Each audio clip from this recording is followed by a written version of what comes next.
Seperti angin, ia mengejar ratusan kupu-kupu. Cerpen Vina Lanahdiana. Dalam tidurnya yang hening, Ganung terbangun. Seseorang membangunkannya dengan teriakan yang sungguh tidak pernah diharapkannya. Meski sungguh ingin memaki, ia hanya melepaskan perasaan jengkel itu dengan embusan dan tarikan napas. Sebuah upaya yang sering dilakukannya untuk meredakan emosi yang membuncah. Kenapa kamu? Kamu yang kenapa? Loh, kok aku? Ngapain kamu teriak-teriak seperti itu? Bikin kaget dan sakit kepala saja. Kenapa bisa sakit kepala? Ya karena kaget. Apa hubungan kaget dan sakit kepala? Sudahlah, mau apa sih? Oke, maaf. Kamu dipanggil Pak Yai. Mendengar itu, seketika sepasang mata Ganung terbuka lebar. Apa pasal yang menyebabkan Kiai itu memanggilnya? Kesalahan apa yang sudah dilakukannya? Ia mencoba mengingat-ingat peristiwa yang paling mungkin menyebabkan dirinya bermasalah. Tetapi ia hanya menggeleng-gelengkan kepala. Ashraf, temannya begitu heran melihat Ganung. Sudah bangun kan? Kenapa masih kaget? Kenapa Pak Yai memanggilku? Takut ya. Memilih untuk tidak menanggapi candaan Ashraf, Ganung segera bangkit untuk pergi ke kamar mandi. Hari sudah demikian sore, lantas ia pergi memeriksakan diri dan menunaikan ibadah asar. Sebenarnya matahari sudah terlalu condong ke barat, dan tidak lama lagi anggesruk. Ia bergegas. Kenapa hari ini kamu banyak melamun? Oh, bukan apa-apa. Aku hanya masih memikirkan kenapa Pak Yai memintamu untuk menemuinya. Salah satunya, memangnya ada berapa hal yang sedang kamu pikirkan saat ini?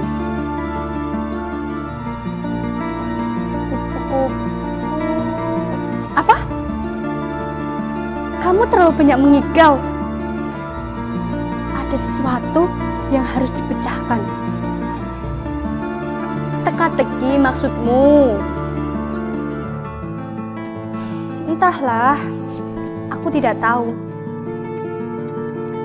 Seusai Isya, Ganung segera menemui Pak Yai dengan ditemani Ashraf. Meskipun demikian, perasaan was-was masih belum reda bergejolak di dalam dadanya. Tenanglah, semua akan baik-baik saja. Apakah aku harus yakin itu? Harus. Lelaki tak boleh dipenuhi keraguan. Kalau kata sebuah lagu, qui sera sera, whatever will be, will be. Setelah cukup lama kula nuwun di depan pintu dalem, Pak Yai mempersilahkan Ganung dan Ashraf untuk segera masuk. Banyak nyamuk-nyamuk katanya. Seketika suasana menjadi sedikit cair. Tawa Ganung dan Ashraf mengembang begitu saja. Kenapa tidak sendiri, Nung?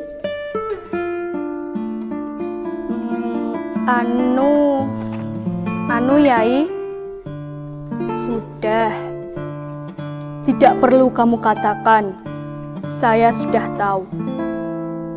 Bagaimana mungkin, Yai? Ashraf mencubit lengan Ganung hingga lelaki itu berteriak tanpa sadar. Karena perangannya itu, sekali lagi Pak Yai tersenyum. Suasana menjadi sunyi, karena tak seorang pun bersuara.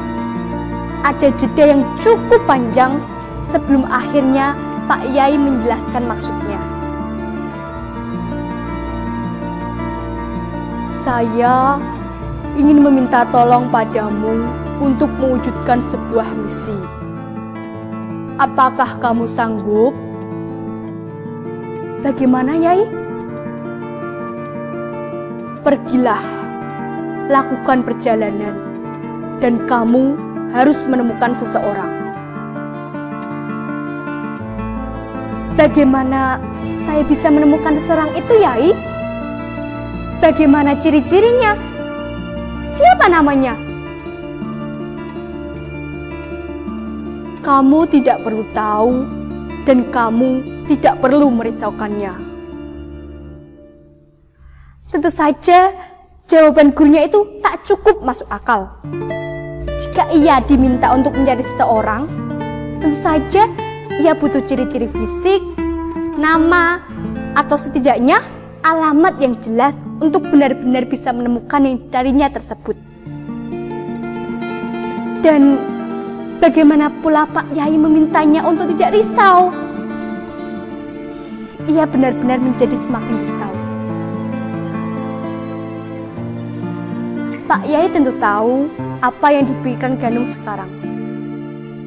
Meskipun Pak Yai tidak benar-benar bisa membaca pikiran Ganung, setidaknya semuanya cukup terbaca dari gestur yang ditampakkan oleh Ganung. Tapi pertanyaan selanjutnya tidak berubah. Bagaimana? Apakah kamu sanggup? Tidak ada alasan untuk menolak, karena baginya permintaan gurunya itu adalah sesuatu yang sangat istimewa, sesuatu yang layak untuk diperjuangkan. Tapi ia begitu bimbang, karena segalanya tampak membingungkan, terasa ganjil dan cukup mustahil. Saya tidak memberimu pilihan. Pertanyaan yang saya ajukan hanya untuk meyakinkanmu bahwa kamu memang sanggup dan akan menempuhnya untuk menjadi salah satu bagian perjalananmu. Jadi, kalimat itu belum selesai. Namun, sudah menempuh jeda yang sengaja diciptakan untuk menampung jawaban Ganung. Tentu saja, yang diharapkan Pak Yai adalah jawaban ya. Bukankah Ganung memang tidak diberi pilihan untuk tidak bersedia? Tapi Yai, saya tahu yang kamu pikirkan. Tapi saya yakin kamu akan sanggup. Meski terkesan sebagai pemaksaan, Ganung kembali meyakinkan dirinya bahwa permintaan gurunya itu tidak pernah tanpa maksud. Akan ada sesuatu yang dipetiknya nanti. Hitung-hitung sebagai pengalaman, pikirnya. Baik Yai, saya sanggup. Tentu saja, kamu harus sanggup. Begitulah Pak Yai menyilakan Ganung dan Ashraf untuk menikmati sajian yang sudah disediakan. Beberapa potong roti, kopi, dan buah-buahan seperti kelengkeng dan semangka. Sekembalinya ke pondok, Ganung mempersiapkan diri membawa apa-apa yang dibutuhkan. Perasaannya masih belum tenang, karena Pak Yai hanya memberikan sebuah tanda bahwa seseorang yang harus ditemuinya itu adalah bisa jadi seorang yang tampak sebagai orang gila di pinggir jalan di sebuah kota hujan.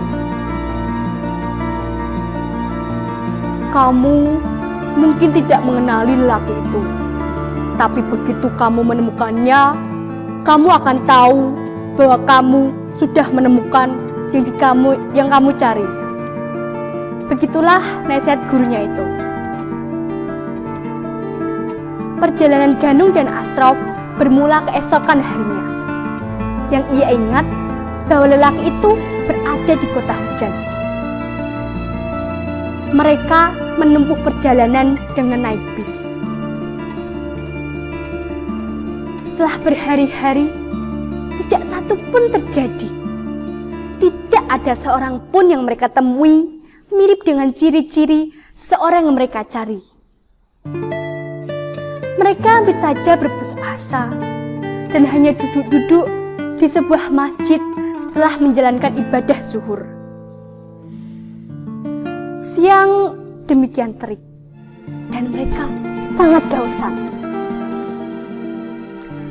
Seorang anak perempuan berusia 10 tahun menawarkan minuman botol.